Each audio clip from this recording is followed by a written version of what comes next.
오늘 보실 말씀은 신약성경 308쪽 갈라디아서 5장 16절부터 26절까지의 말씀, 제가 읽겠습니다.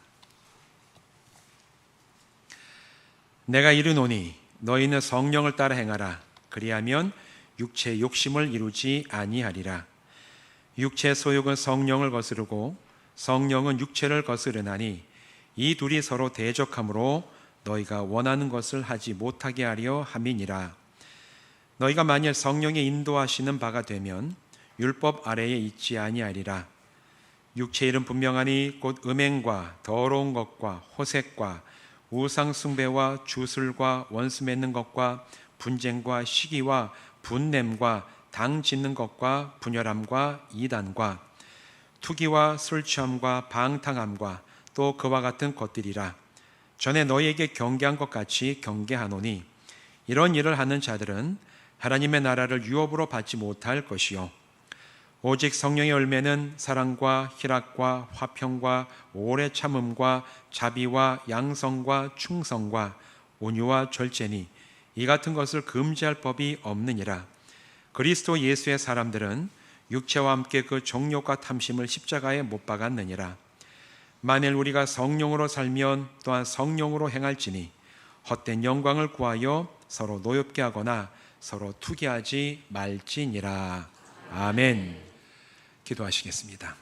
하나님 감사합니다. 오늘도 우리가 함께 모여서 예배드리오니 성령님 이곳에 우리 심령 가운데 임하셔서 진리의 빛을 비추어 주셔서 우리가 오늘 나누는 말씀, 우리 삶의 기준과 방향과 또 우리 영혼의 생명이 되는 말씀 되게 하여 주시옵소서. 예수님의 이름으로 간절히 축복하며 기도하옵나이다. 아멘. 이 시간 이곳에 모여서 함께 예배하시고 또 온라인으로 예배하시는 모든 분들 주님의 이름으로 축복합니다. 오늘도 계속해서 성령님과 동행하라는 주제로 말씀을 전하려고 합니다. 이제 벌써 비가 안 오니까 비가 오면 아주 축축해서 지내기가 힘들고 또 비가 안 내리니까 얼마나 덥고 지금 이제 습한지 몰라요. 여러분 오늘 아침에도 벌써 열대야가 지속이 되고 있고 습도도 높고 온도도 높은데 오늘 여러분 이 자리에 왜 오셨습니까? 오신 이유가 있잖아요. 우리가 예배하려고 오시지 않았습니까?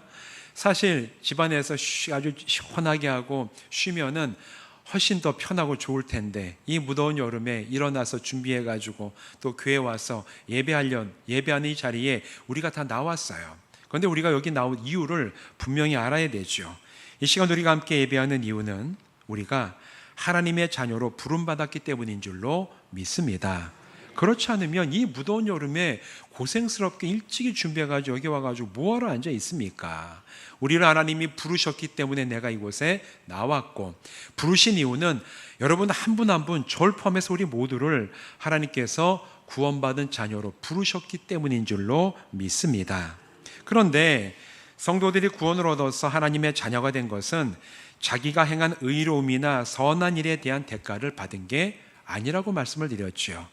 우리가 구원받은 것은 사실은 하나님께서 죄로 인해 죽을 나를 먼저 사랑하셔서 성령님을 우리에게 보내시고 구원에 이를 수 있는 믿음을 우리에게 주셔서 십자가 복음이 믿어지게 하셨기 때문에 우리는 믿음을 통하여 구원받고 하나님의 자녀가 된 줄로 믿습니다.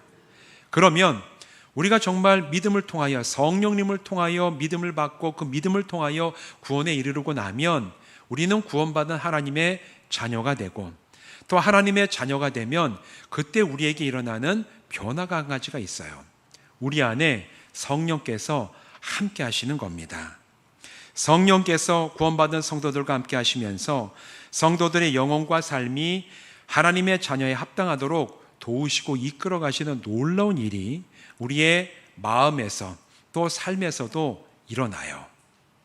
이것을 우리가 뭐라고 얘기하냐면 성령의 내주하심이라고 얘기를 합니다. 성령께서 우리 안에 거주하신다. 내 안에 거하시기 때문에 내주하심이라고 얘기를 해요. 우리가 분명히 알아야 될 것은 내가 십자가 복음이 믿어져서 구원을 얻고 하나님의 자녀가 되면 그 이후에 성령께서 내 안에 들어오신 다음에 나를 떠나지 아니하신다. 성경은 분명하게 약속을 해요. 그런데 이 성령님의 내주하심이 눈에 보이는 현상이 아니죠. 성령께서 함께 하실 사람 여기에 성령 이렇게 써 있으면은 참 알아보기 쉬울 텐데, 성령께서 이 안에 계신다는 것은 사실은 우리가 물리적인 현상으로 볼 수 있는 그게 아니에요. 영적인 능력이기 때문에, 그러다 보니까 때로는 내 안에 성령님이 함께 하시는 것일까 의문이 들기도 하고, 때로는 성령께서 나와 함께 하신다는 그 증거를 좀 찾고 싶은 마음이 들 때도 있어요. 당연합니다. 이게 눈에 보이는 게 아니기 때문에 그래요.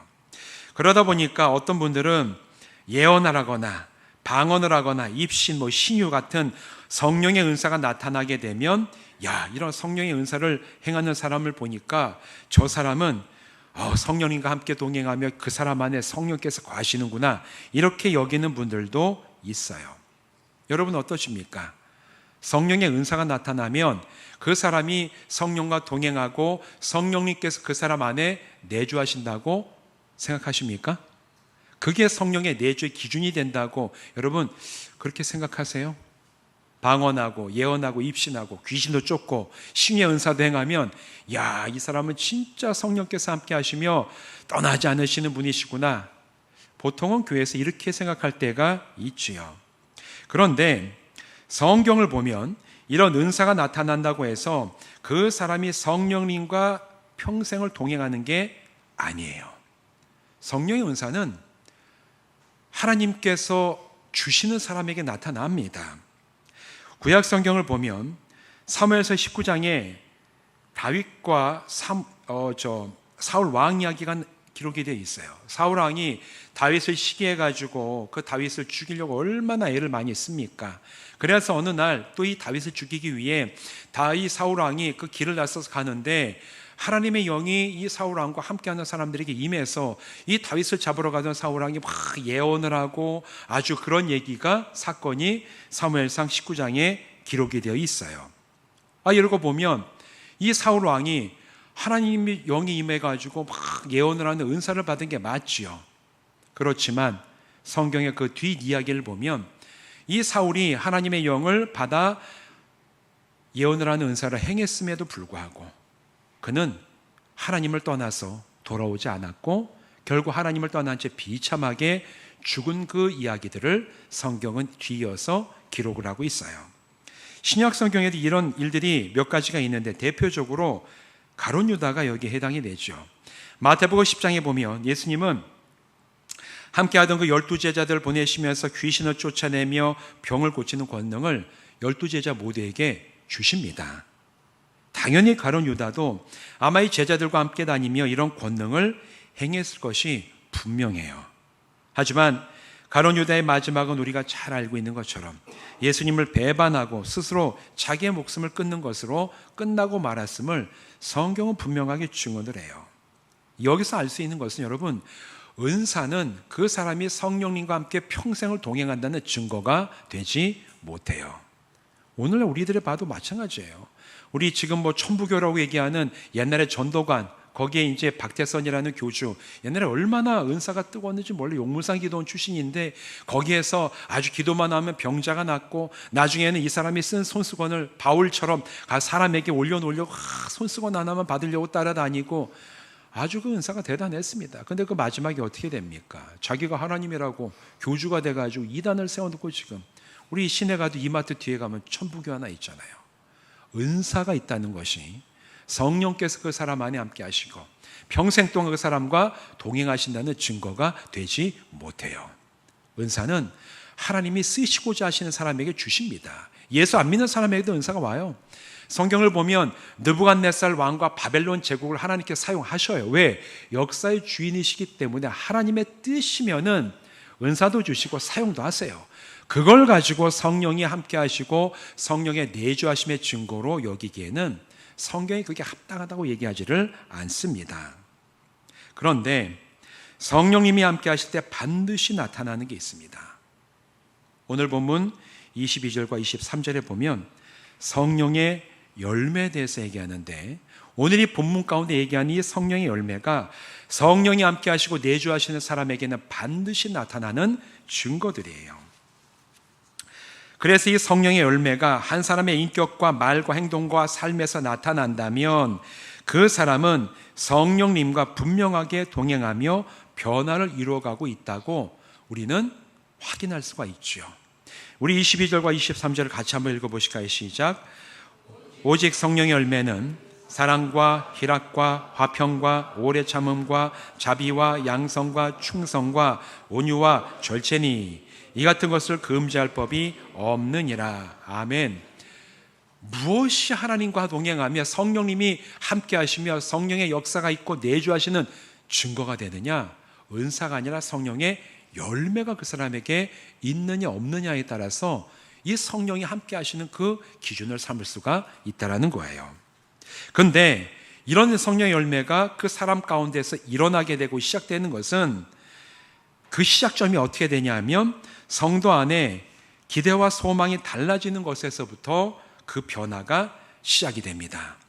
한 사람이 참으로 자기가 죄인됨을 인정하고 십자가 복음만이 죄 문제를 해결하는 유일한 방법이자 은혜임이 믿어져서 구원에 이르게 되면 그 사람 마음속에는 새로운 기대와 소망이 시작이 돼요.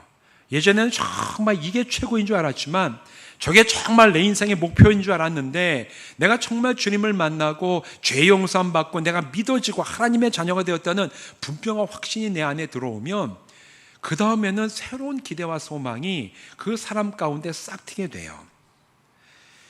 믿음 안에 더 나은 사람으로 성숙하고 하나님의 뜻에 합당한 삶을 살아가기를 그 사람 마음속에서 기대하는 마음이 생겨요.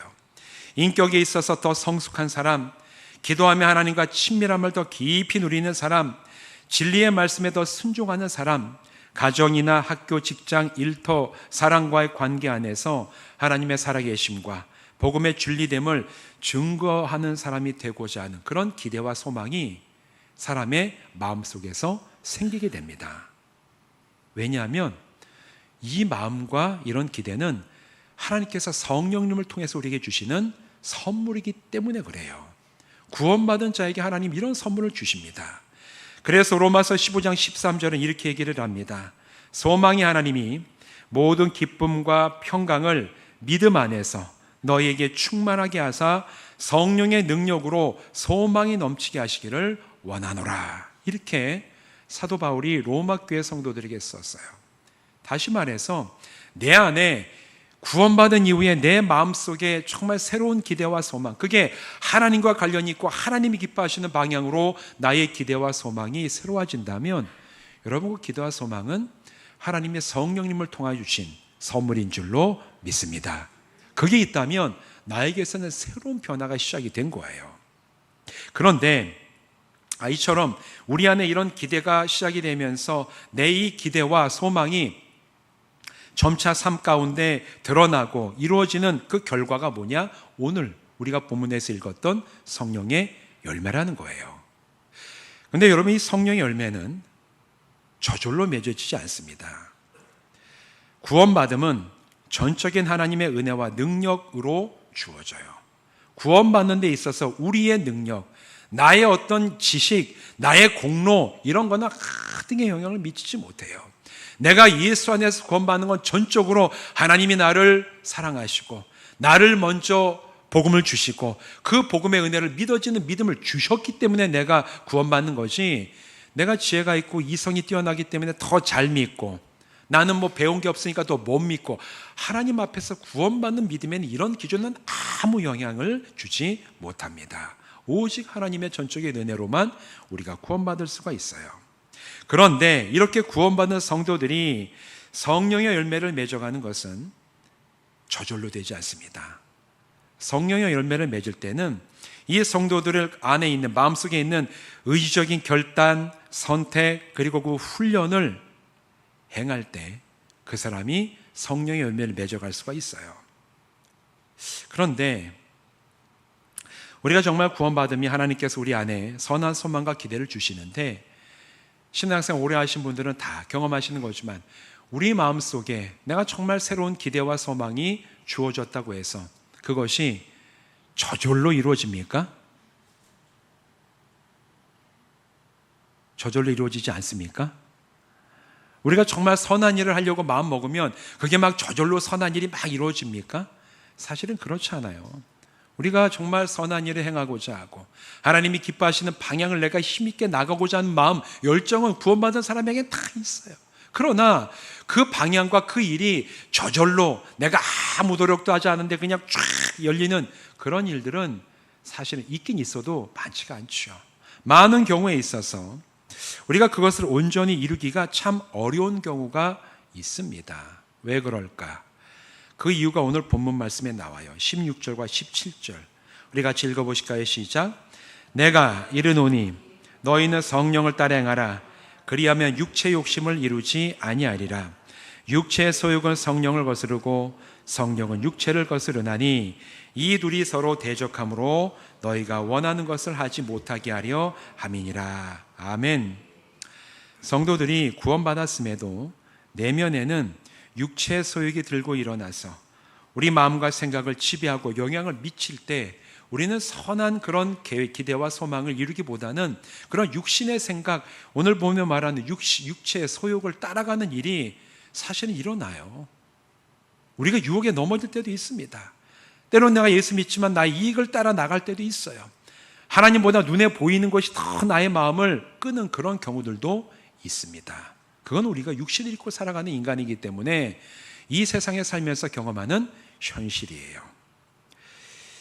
오늘 이 본문에서 육체 소욕이라는 건 우리의 선한 기대와 소망을 행하지 못하게 방해하고 넘어뜨리는 육체 소욕은 우리 안에 있는 악한 마음이고 우리 마음 중에서 아직 성령으로 말미암아 새롭게 변화되지 못한 부분들이 남아 있어서 그것이 우리의 선한 기대, 선한 소망을 올가매고 발목을 잡고 그 길로 나가지 못하게 하는 바로 그게 육체의 소욕이에요. 성령님 안에서 변화되지 않은 가치관, 인생의 목표, 선택의 기준, 마음의 방향 이런 것들이 여기에 속해요. 내가 정말 구원받는다는 얘기는 그냥 내 영혼이 죄산 받고 끝난다는 게 아니라 나의 전 인격이 변화된다는 걸 의미합니다.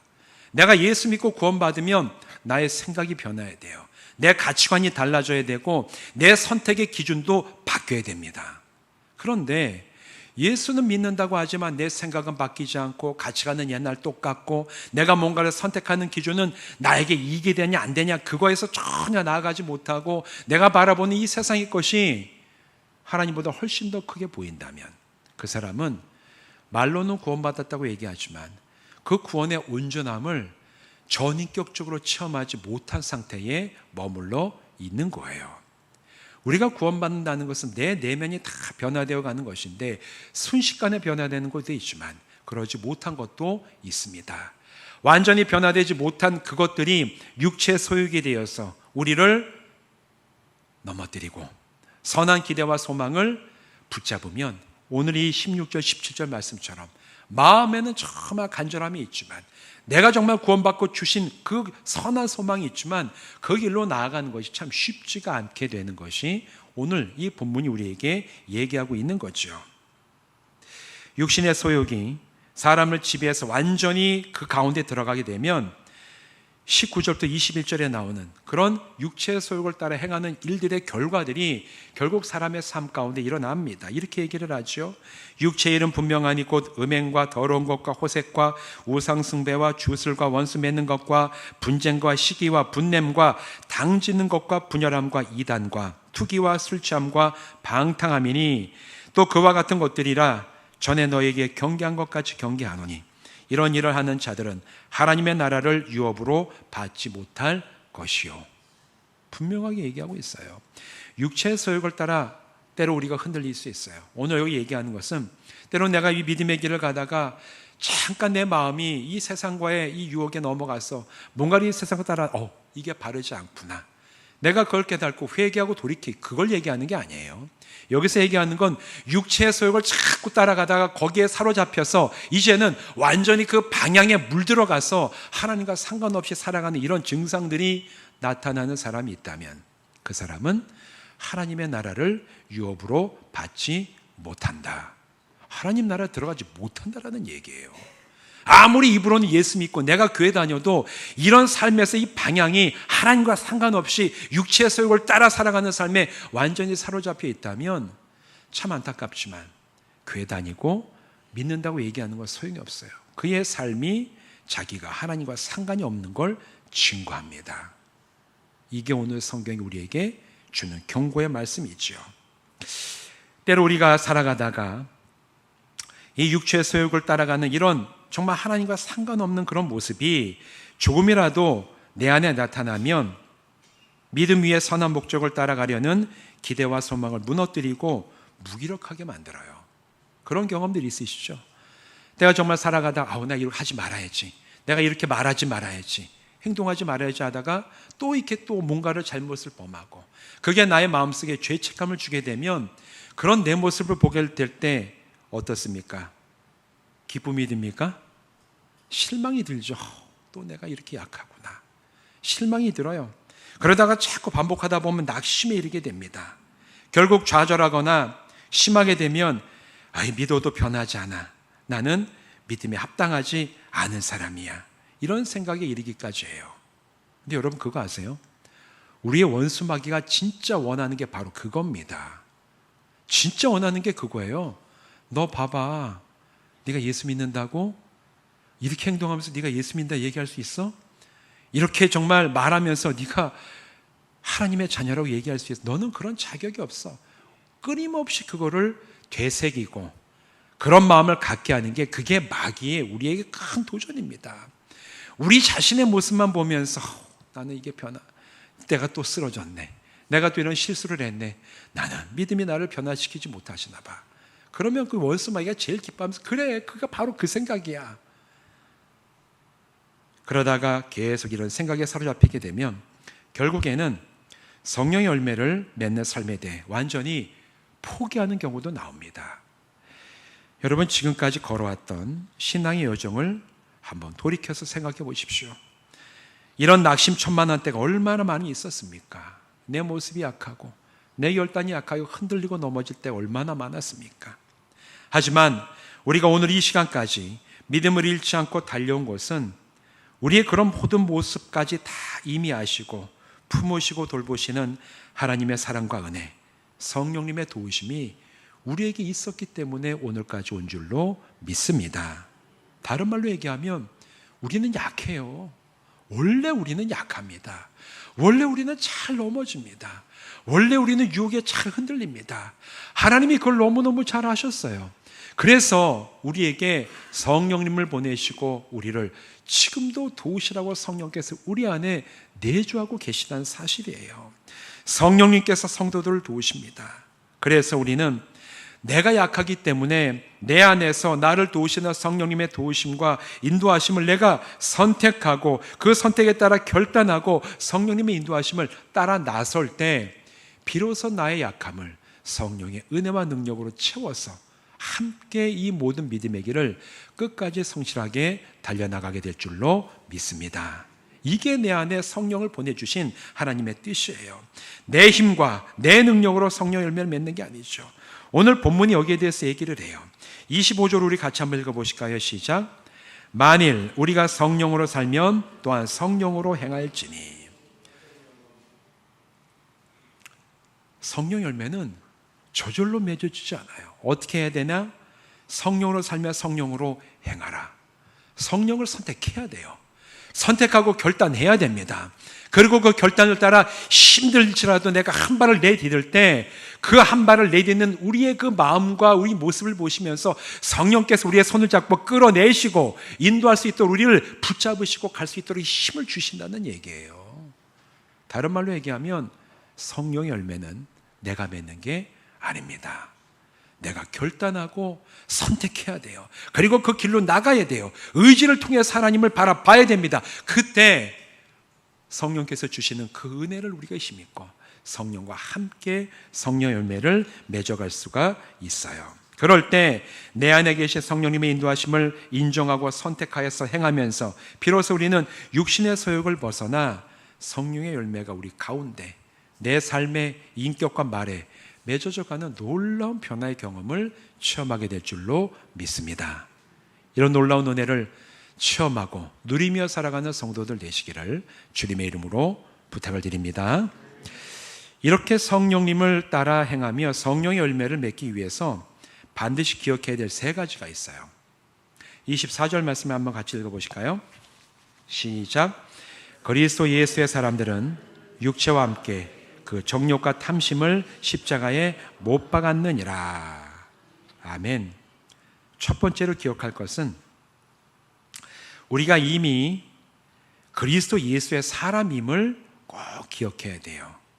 이게 왜 중요하냐면 아까 앞에서 말씀드린 것처럼 원수 마귀는 너 하나님의 사람 아니야.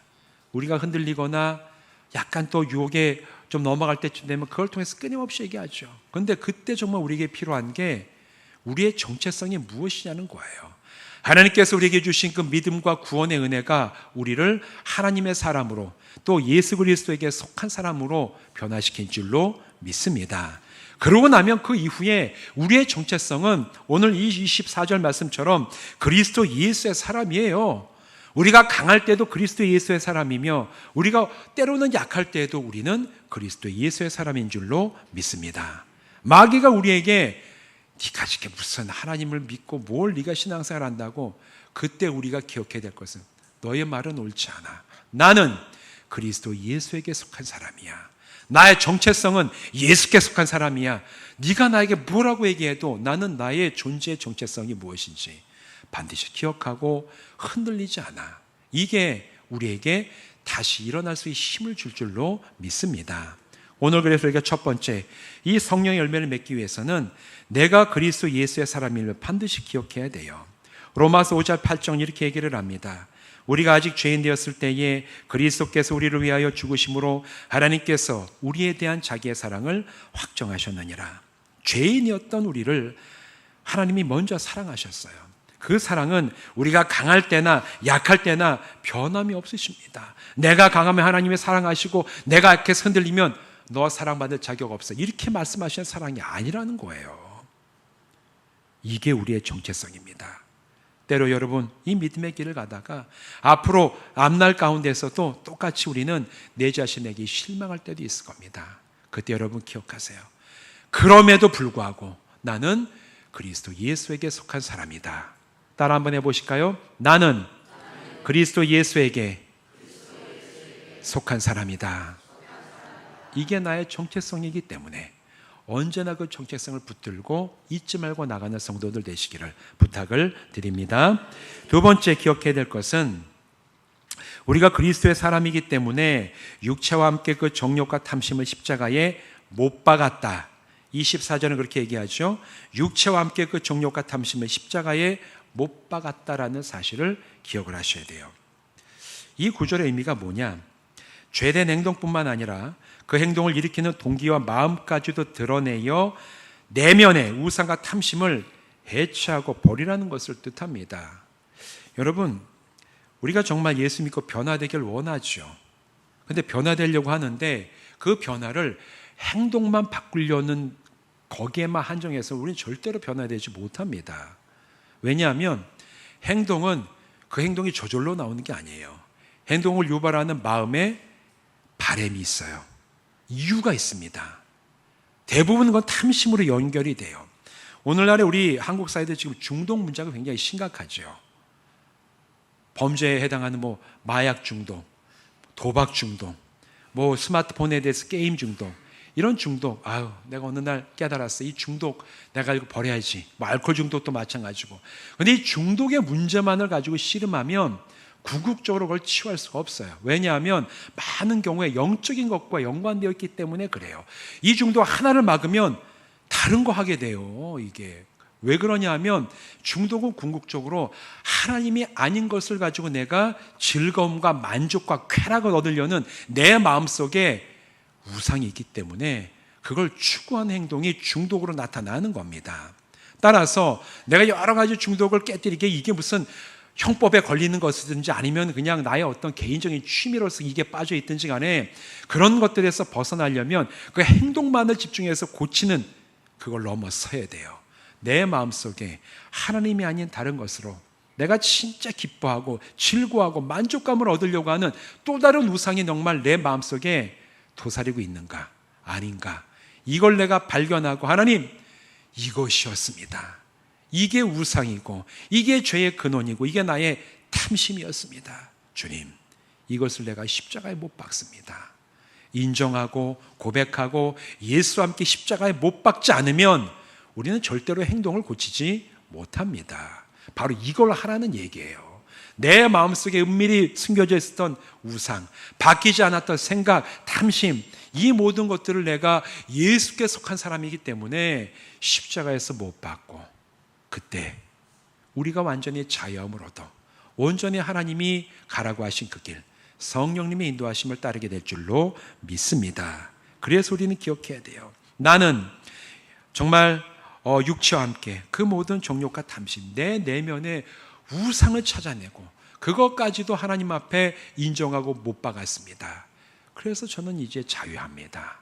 이런 고백이 여러분의 심령 가운데 깊이 고백되는 놀라운 은혜를 체험하시기를 주님의 이름으로 축원드립니다. 마지막 세 번째로 기억해야 될 것은 성령으로 행해야 된다는 거예요. 25절 말씀이 있죠. 성령으로 행한다는 것은 단순히 죄악된 것, 죄성을 따르는 것을 피하거나 행하지 않는 수동적인 측면만을 의미하지 않습니다. 우리가 자칫하면 내가 이 성령을 따라 행한다는 나쁜 거 행하지 말아야지, 하나님 기뻐하지 않으시는 거 내가 피해야지, 어떻게 보면 되게 수동적인 것들만을 우리가 피하고 막고 따르지 않는 그걸로만 생각할 수가 있는데, 여러분 원래 의미 이게 아닙니다. 성령을 따른다는 것은 당연히 하나님 기뻐하지 않는 것을 하지 않고 피하고 잘라내야 되지만, 더 궁극적으로는